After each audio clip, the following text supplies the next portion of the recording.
He was fired for teaching a poem. What he discovered in that classroom sparked a 60-year fight for the children America keeps forgetting. Welcome to Short Story Alley. Like, share, and subscribe for more stories. Jonathan Kozol was 28 when he walked into a Boston fourth grade classroom in 1964. A Rhodes Scholar who studied literature at Harvard, he could have built a life far from crowded classrooms and peeling paint. Instead, he became a substitute teacher in one of Boston's most neglected schools, and what he saw there changed everything. He saw students struggling with textbooks so old the covers were disintegrating. He saw classes crammed into storage closets. He saw children sorted into low-level groups based on their neighborhood, their family's income, their skin color labeled before they ever had a chance to show who they were. One day, Kozol taught his students poetry by Black authors. It was a small act, born from a belief that these children deserved beauty and truth. The school fired him for it.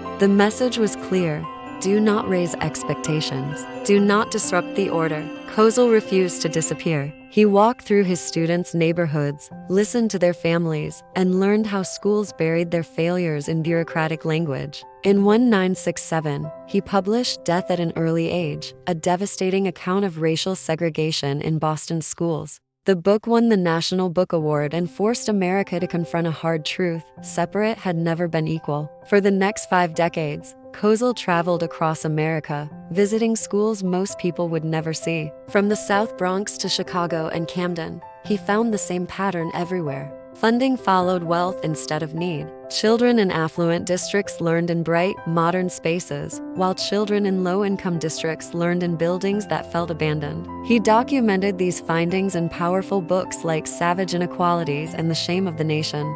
Each one laid out the same truth with fresh evidence. America had created a system that rewarded privilege and punished poverty. Critics called him too idealistic, too emotional. He answered with data, lived experience, and one persistent question: why do we accept a system that gives the most to children who already have it? Jonathan Kozol never planned to become America's educational conscience. He just wanted to teach poetry to fourth graders. What he found pushed him into a 60-year fight for the children this country repeatedly overlooks. His work leaves us with a question that has never lost its urgency. If equality is a promise, why do our schools still break it every day?